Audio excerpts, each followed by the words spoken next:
Bueno, hacemos la presentación formal y les doy la bienvenida al segundo workshop de Literatura y Educación, que está organizado por dos proyectos de investigación que dirige Analía Gerbaudo en el marco de CONICET y de la Facultad de Humanidades y Ciencias de la Universidad Nacional del Litoral, pero también está organizado por la Maestría en Enseñanza de la Lengua y la Literatura de la Universidad Nacional de Rosario, que está dirigida por la doctora Paola Piacenza. Quiero agradecer especialmente a Paola, a Ivana Tosti y a Lucila Santomero por todo el trabajo de organización de este workshop. Y esta es una conversación que va a girar en torno a la presentación del libro Literatura Argentina y Política de David Viñas. Hay que aclarar que se trata, bueno, del primer tomo, del tomo 1 de Los Jacobinos Porteños a la Bohemia Anarquista, que fue publicado por la editorial Edubim en abril de este año. Y el tomo 2, que tiene como subtítulo De Lugones a Walsh, ya está casi en librerías. Recién me decía Juan Pablo que va a estar la semana que viene. Les voy a pegar de todos modos en el chat para los interesados unos links que mandan desde la editorial donde pueden encontrar el modo de comprar el tomo 1 y el tomo 2, tanto en soporte papel como en soporte digital. Así que ahora se los estoy pegando en el chat para que lo puedan tener y puedan buscar los libros.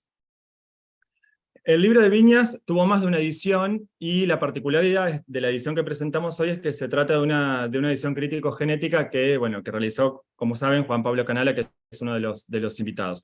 Juan Pablo lo señaló en una entrevista, dice que esta edición rastrea todas las modificaciones, variantes, reescrituras, publicaciones preliminares de cada sección del libro e inscripciones contextuales de cada momento, como dice Juan Pablo, una especie de gran mosaico que se va articulando desde su primera aparición en 1964 hasta la última versión en 2005. Y como también dice Juan Pablo en la introducción al libro, Literatura Argentina y Realidad, pongamos entre paréntesis, como aparece también en el prólogo, y Realidad Política, es una obra reescrita, modificada, desdoblada en varios volúmenes, amputada, vuelta a ampliar, que acompaña un poco el derrotero vital de David Viñas. Esta presentación la pensamos como una conversación informal, distendida, una charla entre Juan Pablo y Alejandra, quienes voy a presentar ahora. Juan Pablo es licenciado en Letras por la Universidad de Buenos Aires, es docente en la Cátedra de Literatura Argentina II de la Facultad de Filosofía y Letras de la misma universidad, e integra proyectos de investigación radicados en el Instituto de Historia de Argentina y Americana Dr. Emilio Ravignani, de UBA CONICET. Dirigió la Sala del Tesoro de la Biblioteca Nacional Mariano Moreno, y sus áreas de trabajo se concentran en el estudio de la literatura argentina, con especial atención a la problemática del archivo en el marco de los estudios culturales y genéticos. Realizó ediciones críticas sobre Roberto Arlt, Jorge Luis Borges, Leopoldo Lugones y Manuel Puig, entre otros. Su proyecto de investigación doctoral aborda los modos en que la narrativa de Manuel Puig, escrita entre el 73 y el 80, se construye a partir de la apropiación de materiales y discursos provenientes del periodismo cultural masivo, del cine y la literatura, en diálogo con las preocupaciones políticas e intelectuales de la época. Por otra parte, Alejandra Laera, que es nuestra otra invitada en esta mesa y en este workshop, es doctora en Letras por la Universidad de Buenos Aires y profesora titular de Literatura Argentina en la misma universidad. Es investigadora principal del Consejo Nacional de Investigaciones Científicas y Técnicas, el CONICET, y directora del Instituto de Literatura Argentina de la Universidad de Buenos Aires. Es además una de las directoras de la maestría en Periodismo Narrativo de la Universidad San Martín. Entre sus libros se encuentran El tiempo vacío de la ficción, las novelas argentinas de Eduardo Gutiérrez y Eugenio Cambaceres, y Ficciones del dinero, Argentina 1890-2001. Es autora del ensayo Húmeda, susurrada, afectiva y creativa, que fue publicado el año pasado en nuestro sello editorial, en Vera Cartonera, así que pueden acceder al libro a través del sitio de la editorial y pueden descargarlo gratuitamente. Alejandra también coeditó varios volúmenes colectivos, como por ejemplo Fronteras Escritas, Cruces, Desvíos y Pasajes en la Literatura Argentina, de 2008, o Sarmiento en Intersección, Literatura, Cultura y Política, del 2013. Y también compiló escritos de diversas autoras y autores. Dirigió El brote de los géneros, que es el tercer tomo de la historia crítica de la literatura argentina, que fue publicado por MC en 2010. Dirige también la serie Viajeras Viajeros para el Fondo de Cultura Económica, que es una colección en la que acaba de salir Instantáneas de Mundo, un libro de Alfonsina Storni, con el prólogo y la selección a cargo de Alejandro. Les voy a pegar en el chat el link para que puedan consultar el título en la página de la editorial. Ahí se los pasé. Bueno, después de esta breve presentación, les voy a ceder la palabra a nuestros invitados para que inicien esta conversación, y yo voy a estar atento a comentarios o preguntas de las personas que estén presentes y que vamos a dejar para el final. Así que, bueno, tranquilos, pueden hablar, extenderse a su ritmo, no se preocupen, y yo voy a estar atento a las interacciones con el público. Así que, bueno, les cedo la palabra a Juan y Alejandra. Muchas gracias. Bueno, muchas gracias. Gracias, Santi, por la presentación. Muchas gracias también por la invitación, como siempre, la Universidad Nacional del Litoral. No sé qué decir, la generosidad que han tenido conmigo en estos últimos años es asombrosa para mí. Así que realmente les agradezco, bueno, por supuesto, a Analía Gerbaudo, a Iván, a Tosti, que está acá, y bueno, a todos los que participan de eso tan lindo que arman editorialmente y también con estos encuentros. Así que, bueno, eso. Y por supuesto también agradezco a Juan por este libro, por la confianza de siempre, para que, bueno, yo pueda ir leyendo algunas de sus cosas. Y bueno, es una conversación, la verdad es que yo preparé algo bastante informal, voy a hacer unos comentarios y después algunas preguntas, básicamente porque este es un libro que ha tenido, me refiero al que ha hecho Juan, ¿no es cierto? Que ha tenido ya varias presentaciones o comentarios o discusiones, entonces no querría repetir algunas cosas que, nada, que se han escuchado y que circulan también en Internet, sino hacer algo diferente, ¿no? Aprovechando esta oportunidad. Y también eso lo digo en relación con el propio libro de David Viñas, ya que yo misma escribí alguna cosa sobre ese libro que no querría repetir, no tengo más ideas sobre eso, así que más que las que ya puse por escrito. Entonces, preferí hacer otro tipo de comentarios que vamos a ver cómo salen y de qué manera dan lugar a una charla. Para empezar, y tiene que ver con lo que dije recién, creo, esta es una presentación de dos textos a la vez, ¿no es cierto? Por un lado, el libro de Viñas, Literatura Argentina y Realidad Política, o Literatura Argentina y Política, ¿no? En una edición crítico-genética. Y por otro lado, también es la presentación del extenso prólogo de Juan Canala, a esa edición del libro de Viñas que él mismo preparó. Es decir, hay dos textos ahí que uno en principio podría decir, podríamos leer de manera independiente. Hay muchas ediciones crítico-genéticas que, digamos, tienen un prólogo en el que se describe lo que se va a hacer o lo que es esa edición y punto, así como hay muchos artículos sobre el libro de Viñas y los cambios que hubo entre una edición y otra, ¿no? Entonces uno podría pensar, se pueden leer por separado también las dos cosas, pero creo que la gracia de todo esto, a esta altura del partido, es precisamente ver los envíos recíprocos que se dan entre el texto de Viñas y el prólogo de Juan, ¿no? Entonces, cómo de esa manera las dos cosas se potencian, y en el caso del artículo de Juan, del prólogo, ¿no? De Juan, se puede aprovechar mejor la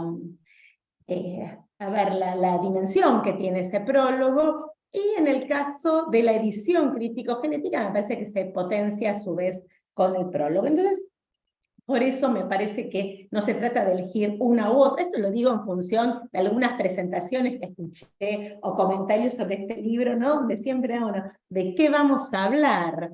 Y muchas veces por ahí como negociación se terminaba hablando, por supuesto, de Viñas, ya no del libro, ya no del prólogo de Juan, sino de Viñas, ¿no? Como crítico, como si, bueno, finalmente, bueno, siempre logra aún hoy su cometido, ¿no? Que se hable de él, una figura tan imponente para la crítica. Vamos a ver cómo zafamos de eso, porque creo que es lo que hay que hacer también, ¿no? Por lo menos en este caso. Entonces, algunas cuestiones, ¿no? En principio, para ver estas relaciones. Y por un lado, estamos ante una edición crítico-genética, que ¿qué es? Una edición, digamos, para mí, una edición para especialistas, una edición crítico-genética, ¿no es cierto? Porque ya imagínense que hoy en día, desde las editoriales que publican, las pocas que publican libros académicos, en muchos casos dicen, no, más bien transformarlo en un ensayo. No digo que la editorial donde yo publique haga eso, ¿no? A ver si deja de decir la editorial en la que yo publique, pero quiero decir, dice, bueno, pocas notas al pie. Entonces, si nos están pidiendo, nos están reclamando pocas notas al pie, en una edición crítico-genética, sobre todo lo que tenemos es notas al pie. Entonces, ¿quién quiere leer eso? Eso es para especialistas, ¿no? Salvo que se le empieza a encontrar a eso también otra función, y creo que por eso es tan interesante esta propuesta de Juan. Es decir, una edición con muchas notas al pie, no notas que explican, sino notas que nos abren. ¿Nos abren a qué? Uno diría nos abren, no sé, al pasado de un texto, al futuro de ese mismo texto, ¿no? Nos abren a, digamos, diferentes tiempos y temporalidades, ¿no? Que arman ese libro que es Literatura Argentina y Realidad Política. Ahora bien, dije para especialistas entonces, que serían aquellos que quieren ver los cambios de un texto, ¿no? Es decir, que en una edición crítico-genética, en principio, yo no soy especialista en eso como sí lo es Juan, así que Juan, vos después me corregís o me ajustás en lo que estoy diciendo, digamos que en una edición crítico-genética se presenta de algún modo lo que sería la historia del libro, ¿no? Como una historia del texto. Es decir, la historia del libro y la historia del texto parecen juntarse, reunirse, superponerse, asimilarse. Una edición crítico-genética, cuando nosotros la leemos, es la historia de un texto, no es la historia de un libro, creo yo. Bien. Lo que hace el prólogo de Juan, y por eso me parece tan relevante, es sumarle a la historia del texto la dimensión de la historia del libro. Con el prólogo, Juan saca la lectura crítico-genética de literatura argentina y política del texto, la lleva fuera, la contextualiza, y es ahí donde aparece el libro. Por supuesto, uno podría decir, podría haber notas en el texto, ¿no? No en el prólogo, sino en el texto, que fueran contextuales como lo hacen otras ediciones crítico-genéticas o ediciones críticas, ¿no? Que, digamos, de algún modo toman lo genético, pero se detienen más en lo crítico. Pero claro, ya sería en este libro algo imposible de leer. Ahora vamos a ver por qué. Entonces esta separación, pero que a la vez es una relación fuerte entre texto y libro, ¿no? Creo, insisto, que ahí está la gracia de esto. Juan, de hecho, habló alguna vez, o varias veces, incluso creo que aparece la mención en el prólogo, de la historia del libro. Pero cuando él hablaba de la historia del libro, hablaba de la historia, sí, un poco de la historia del texto entendido como libro, ¿no es cierto? Pero creo que eso es algo que no lo hace solamente la edición, sino que lo haces vos, Juan, con toda la propuesta, ¿no? Con el prólogo, digamos, con el tipo de prólogo que elegís hacer. Y bueno, y esto, decía, me parece interesante en la medida en que muchas veces las historias del libro, y ahora paso a otra cuestión, prescinden del texto, ¿no? Es decir, hay muchos sociólogos de la cultura, muchos historiadores del libro, que hacen historia del libro, historia de las ediciones de un libro, y prescinden por completo del texto. Es decir, hablan de eso, no voy a dar ejemplos, ¿no? Pero hablan de eso sin que importe mucho cuál es ese texto, qué dice, qué cambios hay, llámense cambios ideológicos, cambios simplemente de palabras o de terminológicos, o cambios, qué sé yo, de estilo, ¿no es cierto? Esa prescindencia. Entonces, De nuevo, por eso me parece interesante esta relación, o sea, repensar esta relación entre texto y libro, que parece obvia cuando la mencionamos, pero que en la práctica no lo es. Entonces, digo, más allá de que esto a mí me impresione particularmente, ¿no? Cómo se puede hablar de un libro sin hablar de un texto, es algo que no lo puedo entender. Digo, más allá de eso, creo que acá se da de manera particular esta relación. Entonces, en resumen, creo que el primer aporte para mí de esta propuesta es hacer a partir de una edición genética, ¿no? Y gracias al prólogo, una historia del libro que parte del texto. Y acá creo que hay que hacer una aclaración respecto de las ediciones críticas, ¿no? Que últimamente son tan frecuentes. Creo que es fundamental señalar que no todos los libros, ¿no?, digamos, se prestan productivamente a ese tipo de relevamiento. O sea, no siempre una lectura crítico-genética revela algo importante o interesante respecto de un texto. Esto lo quiero destacar porque en ese sentido, lo crítico de la edición crítico-genética se diluye y es simplemente algo genético, ¿no? Es decir, hay una carga, hay un espesor histórico en este tipo de ediciones que no todos los textos entregan. O sea, personalmente yo misma he hecho ediciones críticas partiendo de algún tipo de relevamiento genético, incluso lo he hecho con ayuda de Juan, ¿no?, para que me enseñara un poco en alguna experiencia que hemos tenido, y la verdad que no encontraba nada interesante, más que llamar la edición crítica, ¿no? Sí, no encontraba nada interesante en relación con el propio texto, con el libro, sí, en cambio, señales, indicios de cambios culturales, indicios epocales, históricos, ¿no? O sea, muy productivo por todo aquello que estaba fuera de ese mismo texto, y por supuesto, como siempre, la necesidad y la oportunidad, ¿no?, para corregir erratas, errores que arrastran muchos textos, por ejemplo, en el caso de los textos decimonónicos, pero no únicamente. Entonces, ahí sí tenemos, ¿no?, como una edición crítico-genética en la cual lo genético se reduce a unas pocas notas al pie que en realidad más bien molestan, ¿no es cierto?, que otra cosa. Bien, entonces, en ese caso, digamos, creo que sí es interesante la investigación, pero la investigación como insumo para escribir un artículo, para escribir un ensayo, pero no necesariamente para hacer una edición.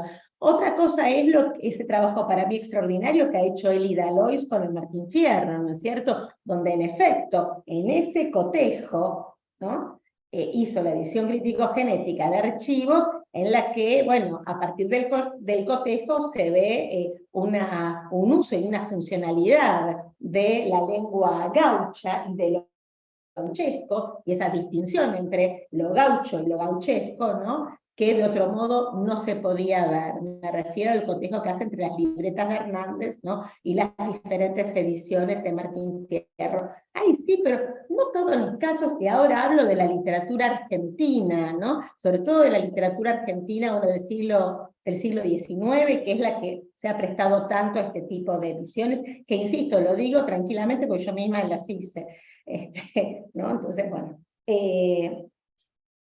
bien.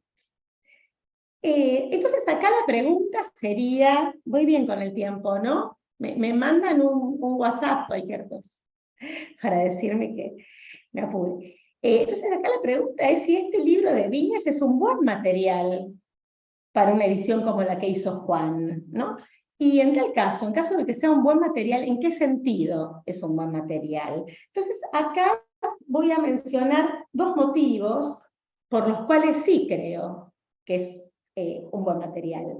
El primero son, obviamente, las sucesivas ediciones de literatura argentina y política, o literatura argentina y realidad política, que se han hecho a lo largo, bueno, que ha hecho el propio Viñas, ¿no?, a lo largo de su vida, desde la primera edición de 1964. ¿Sí? además, teniendo en cuenta las, podríamos decir, precuelas de ese libro, y esto, digamos, lo aprendí en el prólogo de Juan, ¿no? Tanto en publicaciones que hizo en revistas, que se llaman Tucumán, por ejemplo, como por supuesto publicaciones de artículos de contorno de la década del 50, o las clases que dio, por ejemplo, y sobre todo en, bueno, la Universidad de Rosario Litoral, ¿no? Como era en ese momento, ¿no? Pero que hoy sería la Universidad de Rosario. Entonces, esas precuelas, digamos, ¿no? También hacen que digamos, sea importante para pensar este libro. Y después, bueno, todas las ediciones hasta hasta la última, y también esas suertes de materiales de interferencia, como son, por ejemplo, el de Sarmiento Cortázar, ¿no? De los primeros 70, que son materiales que el propio Viñas usa, ¿no? Usa cosas de realidad, de literatura argentina en realidad política para ese libro, y después cosas de ese libro que va a tomar para las otras ediciones. En fin, ahí hay algo que no voy a dar muchas fechas porque yo misma me confundo, y como esto queda grabado, no quiero que quede ninguna confusión en la grabación. Es tanto que uno ya ni sabe cuándo, cómo, qué, en cuántas partes, qué títulos, qué, etcétera. Quiero decir, por supuesto, Juan lo sabe, y quizás muchos, probablemente algunos de quienes están acá en este Zoom o quienes ven esta grabación lo sepan. Yo, que he leído y trabajo bastante con este texto, realmente me sigo confundiendo. Por suerte ahora, cada duda voy a ir al texto de Juan, ¿no? Como recordatorio. Bien. Pero claro, desde ya hay artículos sobre esto, ¿no? Ya hay artículos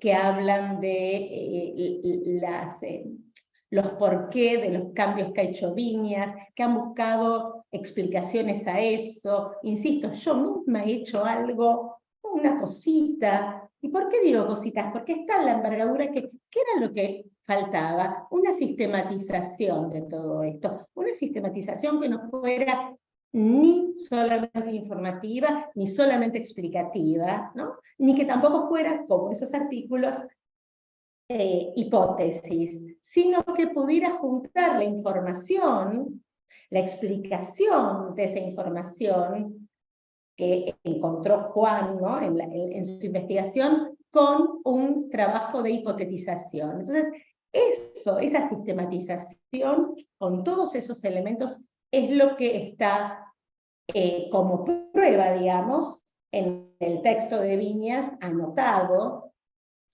y sobre todo en el prólogo que hace Juan.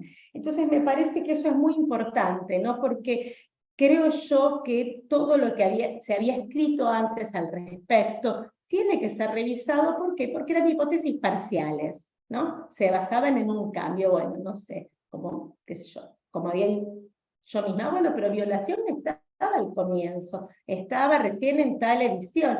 Bueno, pero ahora hay que verlo de otro modo eso, ¿no es cierto? Porque hay que verlo en relación con los otros cambios también, ¿no? Entonces, insisto, eran como observaciones parciales que no tenían a la vista el conjunto. Esto no quiere decir que uno no pueda hacer ese tipo de trabajos. Por supuesto, son bienvenidos siempre y cuando no esté ese otro trabajo todavía que tenemos ahora, ¿no? Que nos presenta el friso completo.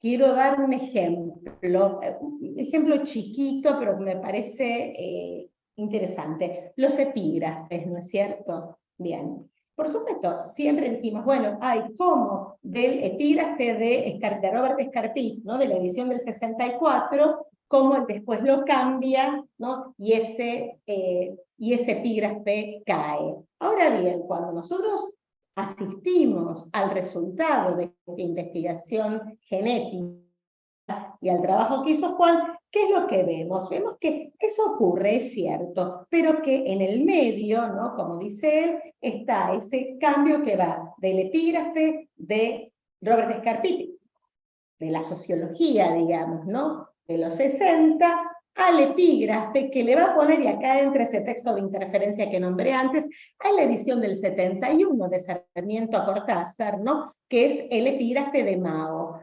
Pero no solo eso, que estaría mostrando un desplazamiento teórico ideológico que tiene sentido. ¿Por qué? Porque precisamente de Sarmiento a Cortázar es un texto tan relacionado con literatura argentina y realidad política. No es que es un texto más, ¿no? O sea, por eso tiene sentido. Pero o sea, no solo eso, sino acá tenemos como otro twist, que es que en la edición del 74, ¿voy bien con las fechas y todo eso, Juan? Si no me decís, bueno, que en la edición del 74 sale el epígrafe de Mao, porque claro, ahí que entraría ya no solo el desplazamiento teórico-ideológico, digamos, de Viñas, sino otro que, según la hipótesis de Juan, que uno puede inferir, ¿no? Y que él aprovecha muy bien, ya es un desplazamiento acicateado por lo contextual, no es lo mismo un epígrafe a Mao en el 71, con el tipo también de, digamos, de expectativas revolucionarias del orden que fuere, que hay en ese momento, con lo que está pasando en el 74 y ese momento más enrarecido, ¿no? De los 74 y de umbral de lo que va a venir después, donde entonces, bueno, ahí ya Mao no está, pero sin embargo sí están las huellas en el texto mismo. ¿Estamos bien ahí? ¿Sí? Porque no es fácil, esto hay que revisarlo, ¿no? Y cuando lo digo para que se vea cómo son estos materiales de complejos. Entonces,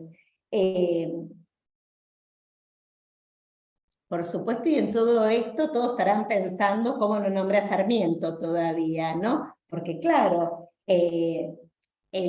el gesto de Viñas es tan sarmientino, porque Sarmiento también cambió la edición de Facundo una y otra vez, cambió los epígrafes, los atribuyó mal, se acordaba, no se acordaba, etc. Eso ya lo sabemos. Y acá, bueno, es otro texto que también tiene toda esa dimensión, pero bueno, no del mismo modo ya lo vamos a ver.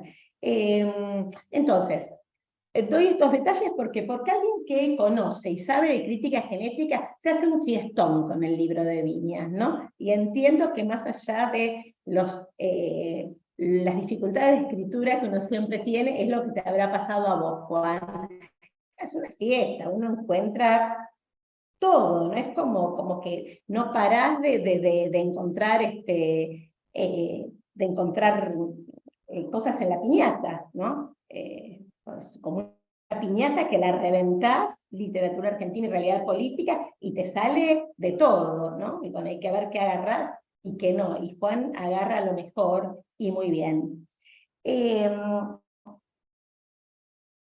Bien. Entonces, por eso me parece que es tan importante una edición así, y este es un buen material. Y el otro motivo, dije dos, ese era uno, el otro motivo es precisamente a lo que de algún modo ya mencioné, la cantidad de hipótesis o de afirmaciones basadas en una información, dije parcial antes, ahora digo errática, ¿no? De las diversas ediciones de literatura argentina y realidad política. Entonces, una lo podemos ver de algún modo con el epígrafe, pero la otra, que apenas mencioné antes, a la que nombré, es otra que marcó la crítica literaria y cultural de la Argentina en los últimos 40 años. Esto es la historia de la literatura argentina, que empieza con una violación, ¿no? Entonces, como esa gran imagen de Viñas, como ese hallazgo de Viñas, y como en algún caso se dijo, en ese momento, y por supuesto no fue en ese momento de los 60, sino después, ¿no? Pasan tantas cosas en la historia argentina, que 10 años ya sabemos, ¿no? O sea, 10 años es la historia de un planeta. Bien. Entonces, por supuesto, recientemente diversos artículos señalaron lo equívoco de esa afirmación de Viñas, ¿no? Teniendo en cuenta en qué momento lo dijo, cuándo, a raíz de qué. Y bueno, en la edición de Juan se puede observar, digamos, el derrotero de esa idea, ¿no? Cómo se pasa, sabemos, de voluntad a proyecto a violación. Las diferencias son increíbles, pero verlo así, y verlo así es muy fuerte, ¿no? Verlo en la edición crítico-genética, pero también es súper interesante ver cómo no es un gesto aislado, sino en qué tipo de armado ingresa ese cambio, esa transformación. Entonces, Juan habló también en alguna ocasión de hacer un libro vivo de literatura argentina y política. Creo que en la presentación en Buenos Aires usaste esa expresión, o terminaste con eso, ¿no? Hacer un libro vivo, ¿no?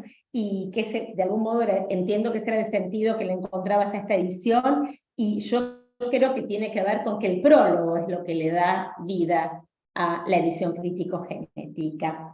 Bueno, voy a ir terminando, pero tengo un par de cositas más. ¿Puedo? Sí, sí, Ale, por ¿Sí? supuesto. Bueno, no, porque quiero que hable él, ¿no es cierto? Pero bueno, entonces empecé este comentario hablando de la necesidad de subrayar la relación profunda, ¿no? Entre los dos textos, como uno reenvía al otro. Entonces ahora quiero pensar en el modo en que estos cambios reenvían al prólogo de Juan, ¿no? Porque el prólogo de Juan se potencia con la edición, por eso es un prólogo, como dije antes, sin un artículo, ¿no? Este hecho con criterios más o menos similares. Lo que quiero decir es que podemos cotejar todo lo que dice el prólogo ahí, en vivo, ¿no? Con la edición. Y es un ejercicio que muy interesante y que recomiendo, y que yo empecé a hacer. No me alcanzó el tiempo para hacerlo por completo, pero empecé a hacerlo, y es súper, súper interesante, porque ahí también se arma una... uno le puede ir agregando cosas a esa constelación que armó Juan alrededor de literatura argentina y realidad política, ¿no? Esa constelación está hecha entonces de la historia del libro, que se entrelaza con la biografía intelectual de Viñas, que se comprende a partir del contexto histórico-político de la Argentina en esos momentos, que a su vez se vincula con orientaciones teóricas más generales en las sucesivas épocas, no sé, sociología de la cultura, marxismo, estructuralismo, hasta postestructuralismo. Entonces, ¿qué leemos cuando leemos el prólogo? Creo que leemos varias cosas a la vez, ¿no? Y que eso contribuye a la reconstrucción de una larga época. No es casual que Juan haya recurrido a los diarios de Emilio Renzi de Piglia en varias ocasiones en su prólogo como fuente, dejando de lado, ¿no?, la ficcionalización que tiene ese texto.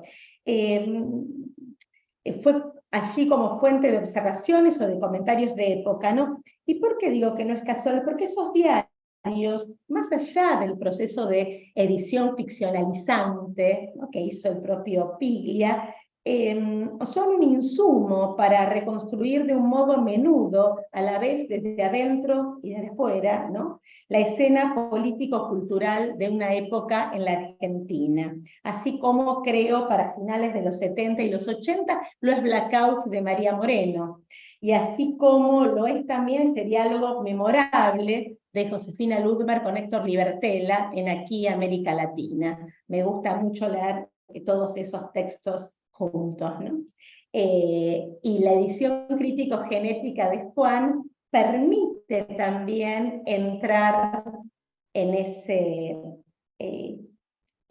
otro tipo de mirada. ¿Por qué digo esto? Porque a expensas del propio Viñas, a costa, digamos, del propio Viñas y de la relación irreductible que él plantea entre literatura y política, y que en gran medida es entre literatura y clase social, ¿sí?,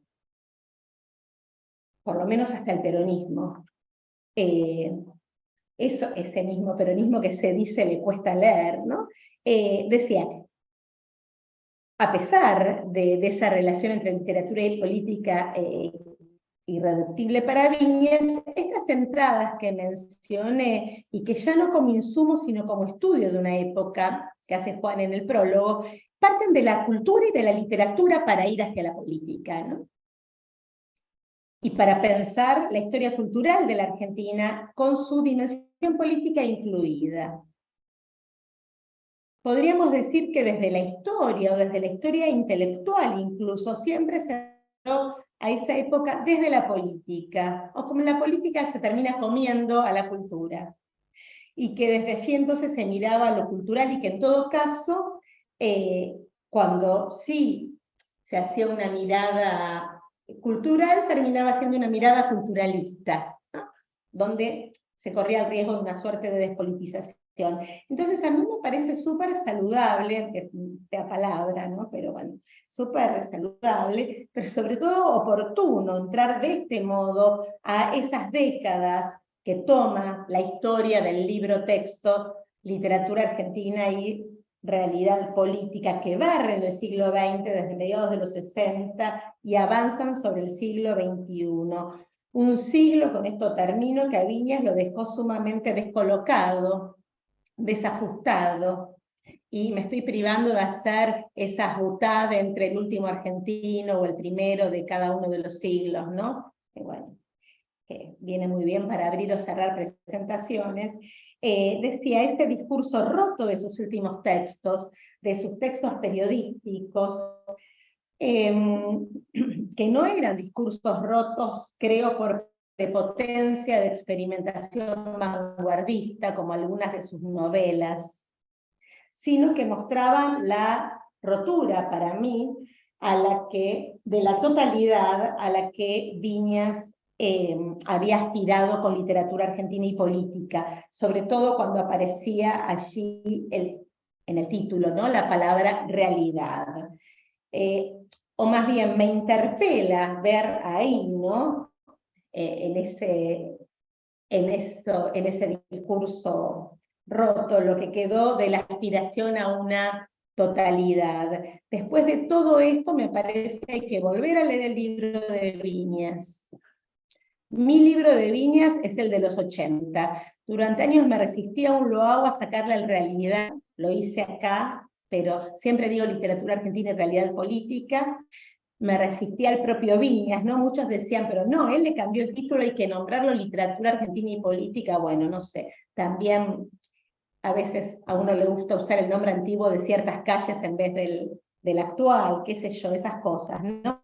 A mí me gusta literatura argentina y realidad política de los 80, porque decía todo eso que uno necesitaba escuchar siendo joven, entusiasta y con pretensiones literarias. Además, era un modo de recuperar esa primera edición de los 60, una década que resultaba tan moderna y excitante, ¿no? Y además yo también tenía esa primera edición.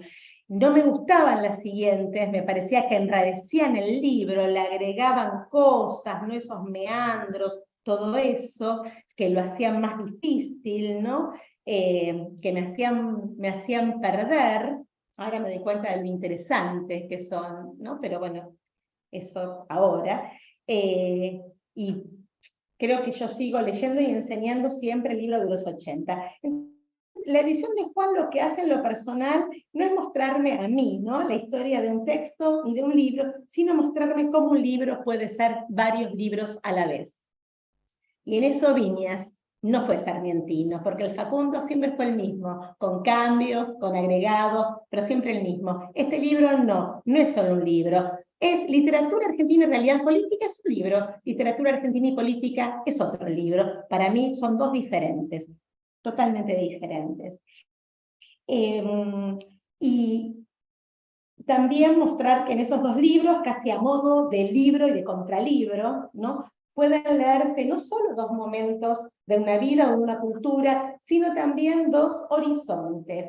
El de que ve que todo es posible y por eso cambia, ajusta, corrige, reemplaza, quita, corrige la totalidad, ¿no?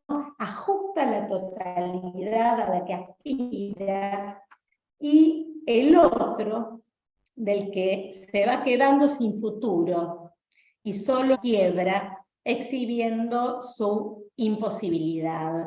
Cada uno elegirá su libro. Mi pregunta es, para Juan, después de tantos años dedicados a esta edición, ¿cuál es tu literatura argentina y realidad política? Entre paréntesis, ¿no? ¿Y qué cambios hubo en vos como crítico en todo este tiempo? ¿Y de qué manera en esos cambios influyó ese trabajo mano a mano con este libro de Viñas? Bueno, muchas gracias, disculpen la extensión. Bueno, muchas gracias. Muchas gracias a Alejandra por la lectura, siempre generosa. Alejandra tiene como una maldición, siempre la arrastro a este libro. Ella me acompañó mucho en el proceso del libro, y sus lecturas durante el desarrollo fueron muy importantes. Bueno, voy a tratar de comentar algunas cosas y de contestar o de retomar algunas de las reflexiones que Alejandra fue dando, ¿no? Pero bueno, primero quiero agradecer muchísimo a Ivana Tosti, a Lucila Santomero, a Paola Piacenza, muy especialmente a Analia Escarbaudo y a Santi Venturini por la presentación y por armar este lugar, y muy particularmente a Santa Fe, que siempre es tan generoso, ¿no? Reitero lo que dijo Ale al comienzo. Somos muy privilegiados y siempre nos sentimos muy bien recibidos en Santa Fe, así que muchas gracias. Y quiero agradecer a Edubim, un poco decir lo que Ale dijo sobre las ediciones genéticas, ¿no? Es muy difícil hacerlas, pero es aún más difícil conseguir a alguien que quiera publicarlas. Así que Carlos Gácera, Emanuel Molina, Caro Wild y todo el equipo editorial de Edubim, que acometieron esta tarea imposible de 2 tomos larguísimos, llenos de notas, muy difíciles de maquetar, muy difíciles de armar, muy caros de hacer, de imprimir. Así que quiero agradecerles muchísimo a la editorial por la apuesta que significó este libro, que tardé 10 años en hacer, ¿no? Entre el momento en el que el libro empezó a concebirse hasta que logré publicarlo en este 2023, que es un año tan particular. Fue casi un ciclo completo, ¿no? Bueno, voy a tratar de ser sintético para no demorar tanto, pero pensaba mientras preparaba esto y reflexionaba sobre este libro, ¿no? Que hace ya más de una década que Viñas no está entre nosotros, ¿no? Hace poco, como plagiando un poco el comienzo del Aleph, yo que soy bastante nostálgico del pasado, estuve un rato largo parado en la vereda de enfrente donde estuvo hasta no hace tanto el bar La Paz. Yo ahí conocí a Viñas, siempre fumando, peleando, leyendo, anotando el diario La Nación. Ahí estaba muchas veces durante mis años de estudiante, yo pasaba y lo veía, era como un personaje enigmático, ¿no? Una mezcla de Nietzsche con Hemingway, era lo que yo veía en ese bar La Paz, ¿no? Y que el bar La Paz no esté más, es casi como Borges frente al cartel de fierro de Plaza Constitución, marca un cambio de los tiempos, ¿no? Siempre me pregunto qué diría Viñas de este presente, ¿no? Por no decirlo algo demasiado incierto que tal vez se avecina, y por eso me interesaba, Alejandra cerró con esto, recuperar algo de una experiencia que yo no tuve, pero que sí tuve a través de la lectura. Las palabras de la clase inaugural de literatura argentina del siglo XIX en 1986. En ese teórico inicial, Viñas no dio esa clase previsiblemente en una de las aulas de Marcelo T. de Alvear donde funcionaba Filosofía y Letras, sino que la dio en la calle, en la Plaza Jusey, que es la tapa de la primera edición del libro. Esta es esa fotografía periodística de Viñas dando ese primer teórico en la calle, ¿no? Esa imagen, ¿no? de la clase pública, de una universidad que salía una vez más a las calles como un gesto de resistencia frente a los embates presupuestarios a los que la educación pública siempre nos tiene presionados cuando hay crisis cíclicas económicas en la Argentina, ¿no?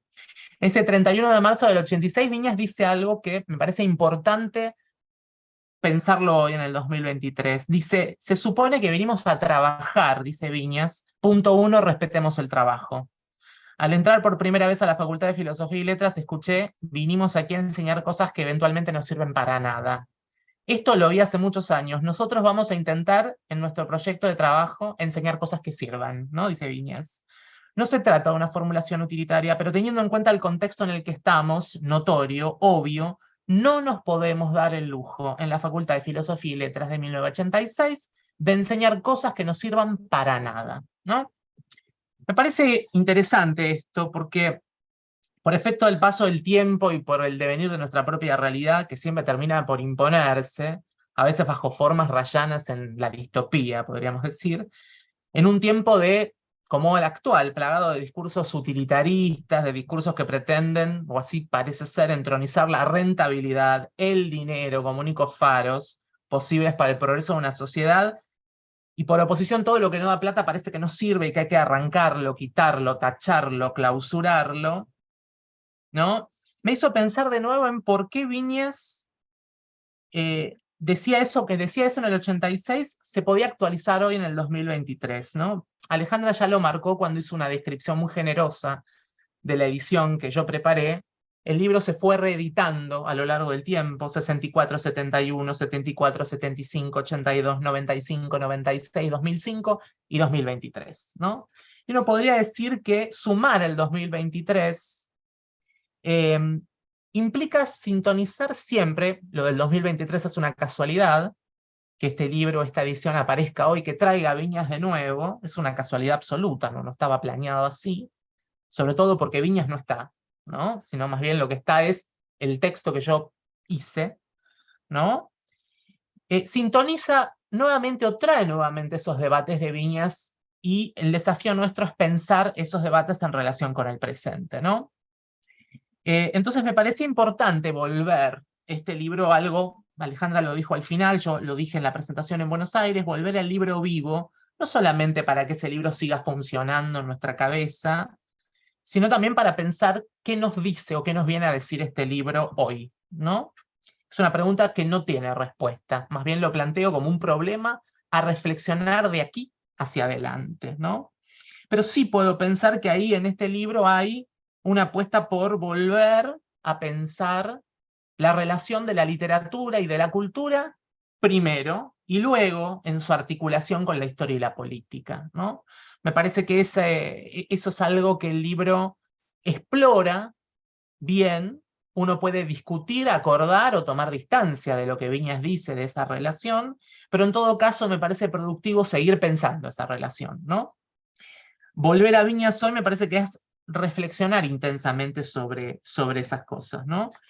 Y creo que es algo que me parece importante de cara a lo que probablemente los nuevos tiempos, que no sabemos muy bien cómo son, nos obliguen o nos insten a reflexionar. Quiero retomar algunas cosas de las que dijo Alejandra, que me parecen importantes.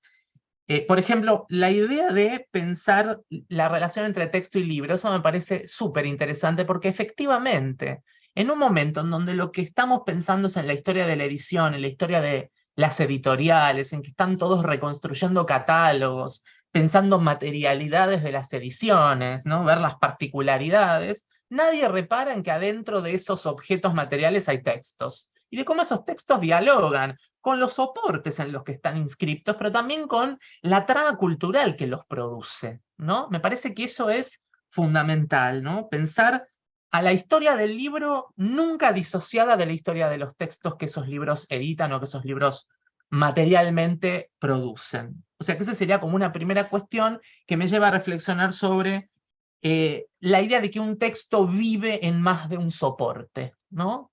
Y cuando digo que un texto vive en más de un soporte, el armado mismo de esta edición a mí me hizo darme cuenta de que las reflexiones y las apuestas críticas de Viñas, sus reflexiones sobre la literatura argentina, pasaron por diversos soportes, por coyunturas muy concretas, pero por formas en las que esas argumentaciones, o en las que esas lecturas o reflexiones sobre la literatura argentina interpelaban a diferentes tipos de lector. El lector de una revista no es el mismo lector de una edición, el lector de una edición en determinado momento no es el mismo lector de una edición en determinado otro momento. Entonces pensar cómo esos textos también tienen una realización que depende de los soportes en los que esa literatura, o en el caso la crítica, circula, ¿no? Agradezco a Alejandra la generosidad con la que plantea que el libro de Viñas puede ser un buen material para pensar un trabajo con respecto a la crítica genética. Una disciplina en la que yo me formé, una disciplina en la que, entre otras cosas, me ha dado un modo de vida, ¿por qué no decirlo, digamos, ¿no? Me ha permitido un modo de vida esa disciplina, pero una disciplina con la que yo mismo también ahora empiezo a tomar distancia, ¿no? Creo fuertemente que no podemos seguir pensando nuestros campos disciplinares cerrados sobre sí mismos, ¿no? Cuando digo campos disciplinares cerrados sobre sí mismos, yo ya empiezo a desconfiar de la capacidad omniexplicativa de las perspectivas, cualquiera sean esas perspectivas. Creo que el feminismo solo no alcanza, creo que la crítica genética sola no alcanza, que la historia intelectual sola no alcanza, que la historia política no alcanza, que la historia de las materialidades no alcanza. ¿Qué pasa si podemos hacer cruces transversales en donde podamos tomar cada uno de los rasgos que articulan esos marcos para pensar objetos más complejos? Porque en efecto, los objetos de la cultura son más complejos. La cultura no trabaja de forma estanca ni de forma independiente. Entonces, la crítica genética es un insumo más, en mi caso. Por supuesto, una edición crítico-genética es el resultado de esa operación. Pero en el resultado de esa operación, yo me di cuenta de que quedarme en el sistema de lo que una edición crítica genética propone le quitaba valor a las apuestas que ese sistema que yo estaba construyendo permitían leer. Si algo valioso tiene poder armar un sistema con lo que cuesta, ¿no? Cotejar tantas ediciones, tantos artículos, pensar la génesis de los textos, es que eso no se quede tan solo en el sistema que uno presenta, sino pensarlo inscripto en su historicidad, en sus problemáticas, y particularmente en la figura que un poco hila texto y libro, que es la figura de Viñas, ¿no? Una figura que además es una figura marcada o inscripta en un contexto particular, ¿no? Así que poder analizar y contextuar el sistema me permitió darle densidad y espesura a eso, ¿no? Y estas eran muchas veces las discusiones que yo tenía con la gente que hace crítica genética más estricta, ¿no? Decir, bueno, acá hay una apuesta por pensar un sistema completo, pero ese sistema completo tiene que generar significaciones. Y esas significaciones no están en el sistema cerrado sobre sí, sino están en la posibilidad de abrir ese sistema a otras formas de diálogo, que es lo que traté en alguna medida que el prólogo repusiera, ¿no? O que el prólogo trabajara.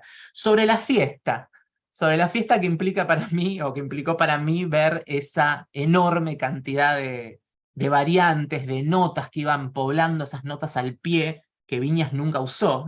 Viñas no usaba notas al pie, así que yo agregué todas esas notas al pie a su ensayo. Bueno, quiero acá retomar, no quiero hacer lo que hace Ricardo Rojas en el epílogo de la historia de la literatura argentina, cuando ficcionaliza ese diálogo con ese joven que le dice, maestro, usted hizo todo, ¿qué se puede decir? Lo que yo digo en el prólogo del libro de Viñas es lo que yo pude construir respecto de lo que a mí me interesaba, lo que a mí me resonó de ese dispositivo, de ese artefacto. Después vendrán otros lectores que harán otro tipo de lecturas y que encontrarán cosas incluso mucho mejores que las que yo encontré, o que discutirán fuertemente las que yo dije. Me parece que en ese sentido la edición crítica no vuelve monolítico, no hace un monumento del libro, sino que lo que la edición crítica hace es abre eso a cualquiera que esté dispuesto a tomarse el trabajo de leerlo, ¿no?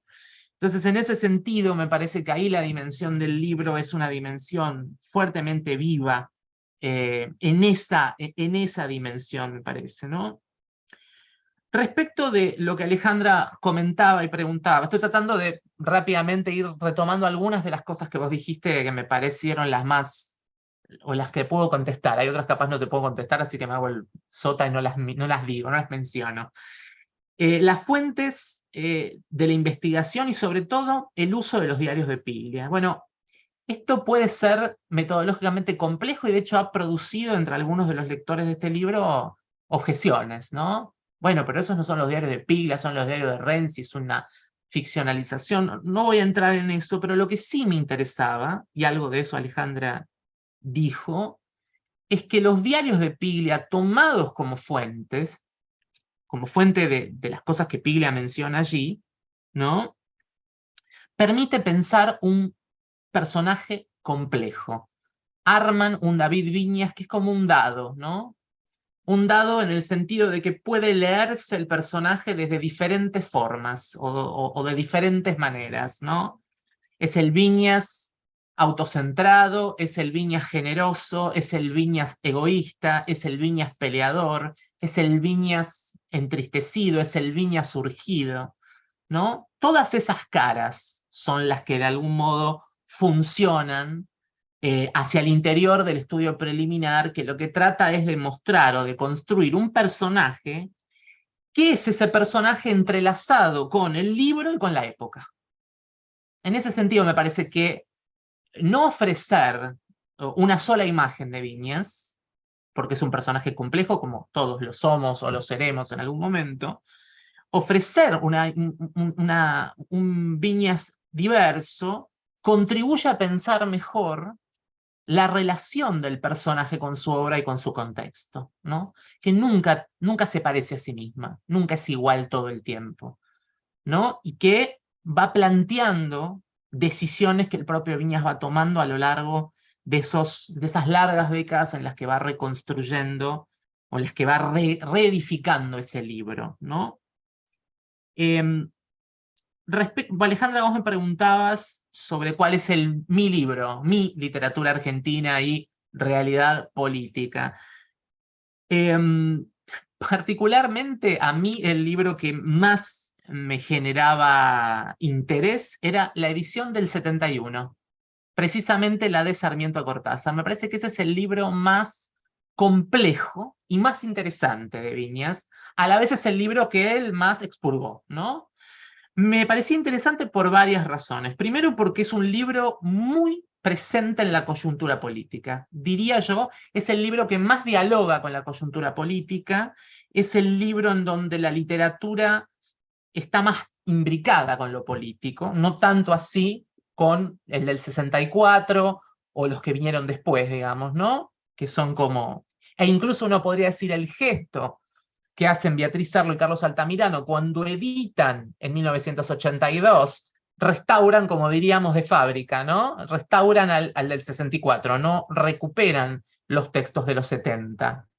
Eso por un lado, por la relación descompensada y necesariamente descompensada por el contexto que de Sarmiento a Cortázar, apogeo de la oligarquía del 75, tienen en relación con la política, pero también para pensar que en ese libro del 71, reeditado en el 74, que es el libro que toma los capítulos sobre niños y criados y viajes, que estaban ya en el del 64, y agrega itinerario del escritor argentino, ese bloque que luego desaparece, ¿no? Es en el libro en donde Viñas interviene polémicamente sobre el presente, ¿no? Quiero decir, es un libro en donde Viñas plantea, a partir de ese itinerario del escritor argentino, una polémica activa con el presente de la literatura. Porque ya no se trata solo de Sarmiento, no se trata solo de Hernández, no se trata solo de Echeverría, no se trata del romanticismo de la literatura de los años de la década de 1880, es decir, del apogeo de la oligarquía, sino que también se trata de Cortázar, de Machea, de Sábato, de Borges, de Bioy, ¿no? Es decir, la polémica insistente con el presente, ¿no? Por lo tanto, como se sabe, cuando uno escribe intensamente sobre el presente, siempre queda desfasado a lo largo del tiempo, ¿no? Y yo creo que esa parte del libro que Viñas no recupera más, que es la que más envejeció, me parece que es la que introduce la mayor intensidad polémica del libro. Por eso me parece que el grupo de libros de los 70, proyectado también como una historia de la literatura, ¿no? Porque ese desdoblamiento de los libros de los 70, de las ediciones de los 70, están enmarcadas en un proyecto fallido, que es el de una historia de la literatura argentina.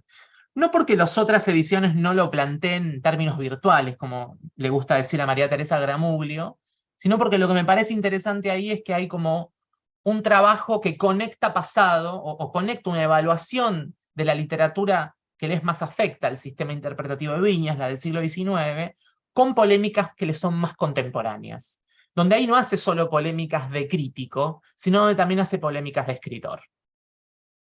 Porque está el debate con los escritores que le son contemporáneos. Digo, esto es muy claro con Sábato, es muy claro con Mallea, es muy claro con Martínez Estrada, y es muy claro con Cortázar, ¿no?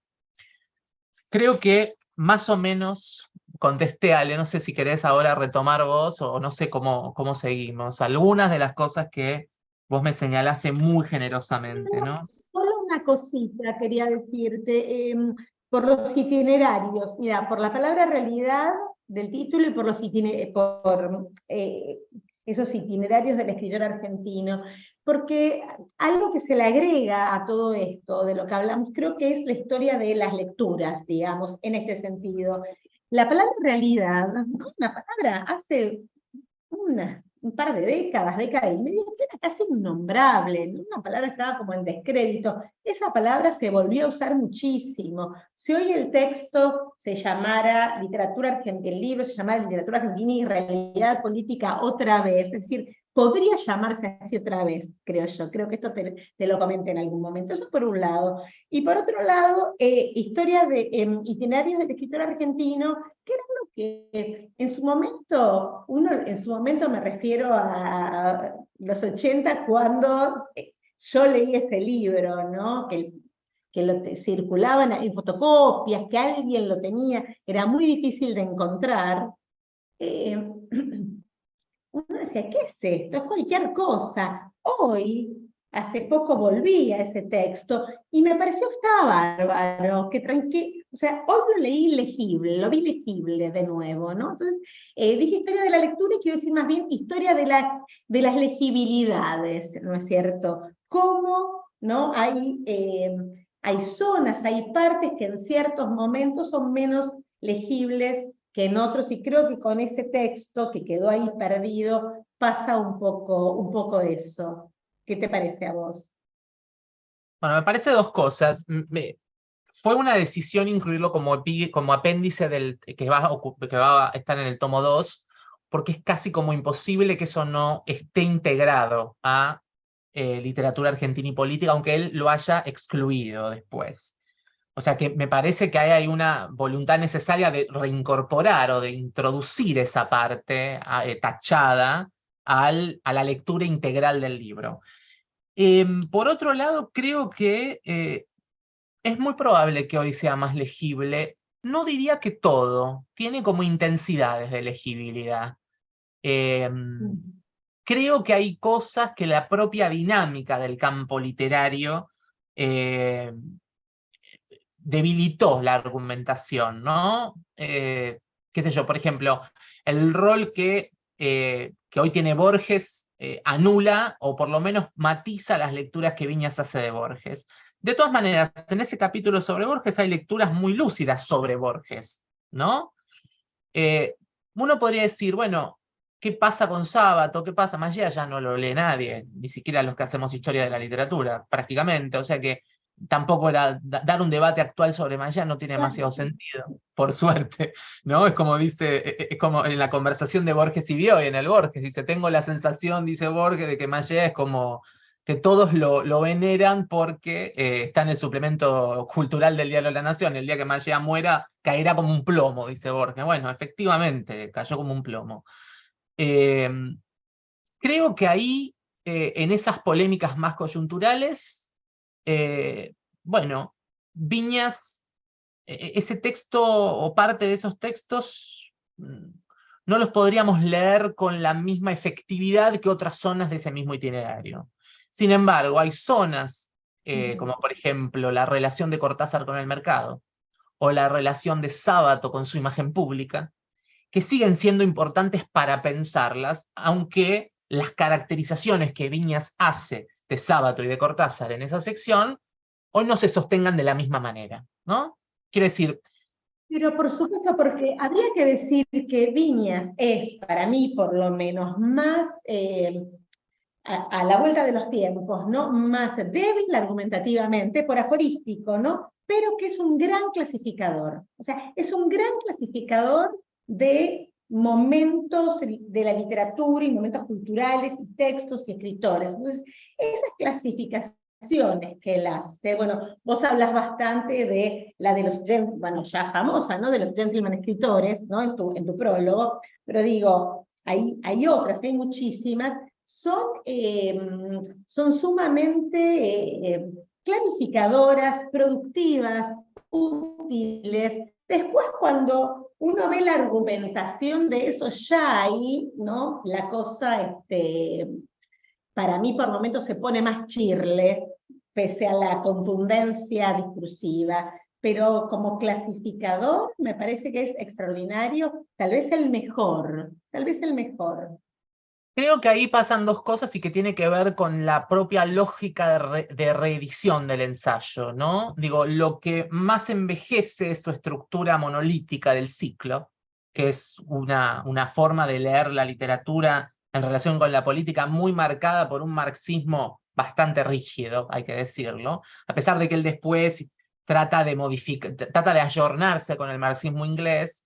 Hay algo de la estructura rígida de los ciclos, que es lo que más se mantiene respecto de la edición del 64, pero después, en las zonas más laxas del libro, es decir, donde él no está tan preocupado ya por ese sistema monolítico de leer, el sistema de las constantes con variaciones, el ciclo de apogeo y crisis, digamos, son los que articulan el libro, lo que se revela es un gran lector. Es un lector que puede ver la trama de cosas que muchas décadas después se pudieron conceptualizar gracias a los estudios culturales y demás, ¿no? Digo, hoy estamos todos hablando de los montajes, ¿no? Desde Didi Uberman. Bueno, Viñas hacía montajes sin leer a Didi Uberman desde hace bastante tiempo, y ahí es donde me parece que están los mayores hallazgos, ¿no? Que es la posibilidad de leer, por ejemplo, ciclos, ¿no? O la posibilidad de leer como continuidades que son precisas, ¿no? Digo, hay una zona más quirúrgica y una zona a trazo grueso en el ensayo, conviven esas dos. El trazo grueso es lo que más envejece, es lo que más cierra, ¿no? Y la zona quirúrgica es lo más interesante, ¿no? Cuando él hace la relación entre la galera de Alem, y va de la galera de Alem al sombrero texano de Alan Faena en Puerto Madero, lo que él ve es, a través de un objeto que es su sombrero, un devenir de la clase dominante argentina, ¿no? Y de la mostración pública de esa clase dominante. Eso es más tardío, pero cómo le ajusta el traje a Sarmiento, eso es de la edición, o sea, eso es de los 60, ¿no es cierto? Claro, en los viajes. Y viajes, ¿no? En los viajes. Y me parece que, bueno, ahí también se ve algo del orden de esa cuerpo y materialidad, ¿no? Dos cosas que de diferente manera se fueron poniendo de moda, crítica, digamos, bastante después. O por ejemplo, de los viajes, ¿no? Los viajes. Todo el mundo habla de viajes, pero la clasificación que hace él, que es una clasificación, digamos, heterodoxa, en el sentido de que no es un criterio previsible el que va a usar, ¿no? Me parece que es súper productiva y que sigue siendo mucho más reveladora al día de hoy que otros, digamos, otros trabajos con los viajes, ¿no es cierto? Sin duda. También porque él entra por esos textos que parecerían menos centrales en un escritor. A Mansilla entra por las coserizas, Sarmiento entra por los viajes, digo, para dar como esos dos ejemplos, ¿no? Entonces, sí, eso siempre también es interesante. No entra por el canon, en ese no, momento, eso ¿no? eso Está planteando, pero por supuesto también habría que pensar eso, ya que hablábamos de historia de las ediciones, etcétera, en relación con la discusión que están teniendo ese tipo de materiales, ¿no? En las colecciones, en las colecciones masivas de, no sé, de Eudeva y del Centro Editor, ¿no? Donde aparecen ese tipo de materiales también. Estoy metiendo otro tema acá, pero digo, para pensar como una escena cultural con unos diálogos que uno puede armar, ¿no? A posteriori. Me parece que él todo el tiempo lo que hace es correrse de los monumentos de la historia de la literatura argentina, ¿no? No porque no le interese hablar de Sarmiento, o de Echeverría o de Mansilla, sino que lo que hace es toma otros caminos para entrar a esos escritores, ¿no? Incluso revalorizando cosas que, lecturas del Primer Lugones, de Rojas, incluso de Gerchunov, de Pairó, cosas que no hubiéramos leído, cosas que leemos, pero que en ese momento no se leían, ¿no? Digo, ¿qué era Pairó en ese momento? Bueno, Pago Chico, Las divertidas aventuras del nieto Juan Moreira, y él elige cómo entrar como por otro lado a esos textos. Y otra cuestión importante, la integración del teatro. El teatro como también parte de la literatura argentina, que eso, digo, con el grotesco y con Florencio Sánchez, me parece que ahí la apuesta por pensar al teatro adentro, ¿no? De la literatura. La Ferrer, ¿no? La Ferrer, bueno, fue su tesis doctoral, la Ferrer, ¿no? Es como pensar al teatro también como parte de la literatura argentina. ¿Y qué pasa ahí en esa especie de sinergia entre escritores de una clase que construyen obras que se representan para otra clase? ¿Y cuál es la relación ahí? El que está tan preocupado por esa sinergia y ese diálogo entre clases, ¿qué pasa con el teatro, ¿no? El que le da una enorme relevancia. Diría, en la sección sobre Discépolo es casi más importante que todo lo que se puede decir sobre Arlt, Boedo, Castelnuovo, etc. Todo eso entra como de costado, ¿no? Y él pone el acento muy fuertemente en el proyecto de Discépolo. Digo, ¿qué pasa ahí, no? Pero bueno, es interesante. Lo del archivo en relación con Viñas también es interesante, pero no sé si tenemos tiempo ya, que estamos pasadísimos. Sí. No, la conversación me parece fascinante, es espectacular el diálogo. Yo seguiría, nos pasamos un poquito de tiempo, pero no importa. Sí me gustaría saber si alguien del público, de las personas que están conectadas, quiere hacer algún comentario, alguna pregunta. Así aprovechamos también la gente que está conectada a esta actividad. Pueden hacerlo a través del chat o pueden abrir el audio y la cámara, como prefieran.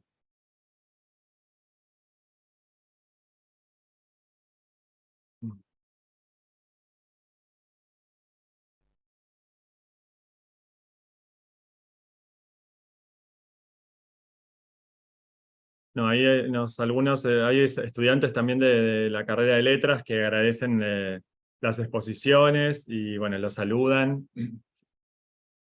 Bueno, muchas gracias. Juan, y para cerrar, una pregunta más bien descriptiva en relación con la edición que se viene del segundo tomo, digamos, porque tiene agregados que no están en la primera, otras secciones, y quería ver si podías comentarnos un poquito para ya venderlo, digamos, y generar el interés con el tomo que se viene, si nos querés contar un poco cuáles son las diferencias del segundo tomo, digamos. Te agradezco un montón porque si no me va a caer un rayo de Córdoba de la Sí. editorial.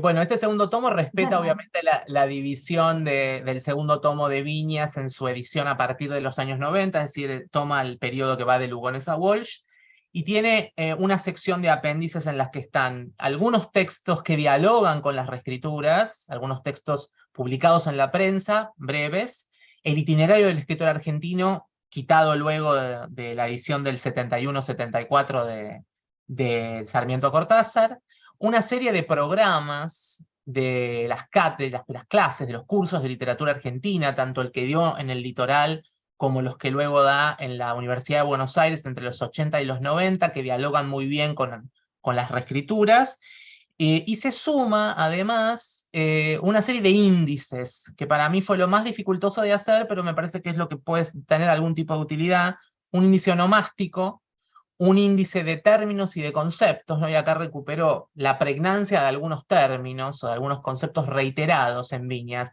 apogeo, hidalgo rimbodiano, burgués conquistador, para tomar los hits de Viñas, ¿no? Ver cómo esos conceptos permean toda la obra, todo el ensayo, y una sección de obras mencionadas, un índice de obras mencionadas, ¿no? Para que luego cada lectora haga sus respectivas búsquedas a lo largo del libro, ¿no?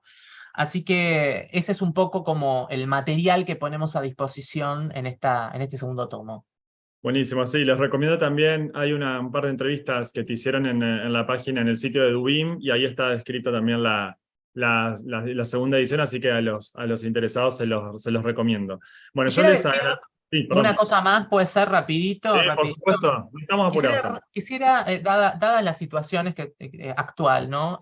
Quisiera decir algo que es muy importante, dado que esta investigación llevó 10 años y que es deudora de un tiempo institucional que garantizó la democracia, ¿no? Una democracia que estamos celebrando este año, digo, y es el trabajo enorme y la inversión que el Estado hace sobre universidades, sobre editoriales universitarias, sobre archivos que están, archivos documentales, archivos de la memoria, bibliotecas, que son todos los lugares a los que yo acudí para tratar de recomponer y de reconstruir este proceso. Así que ya hago un llamamiento aquí desde mi humilde lugar a luchemos y preservemos eso que ha sido tan valioso y que no se mide con, como decía Viñas en 1986, no se mide en efectividad, en dinero, sino que se mide en otras cosas, ¿no? En la posibilidad de seguir pensando quiénes somos, quiénes fuimos y sobre todo, quiénes queremos ser.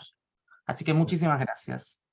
No, gracias a ustedes. Era obvio, ya lo Me sabía. sumo a las palabras de Juan, me sumo a las palabras de Juan y quiero decir que por eso hay que usar esos archivos, esos patrimonios, no de un modo caprichoso, sino responsablemente.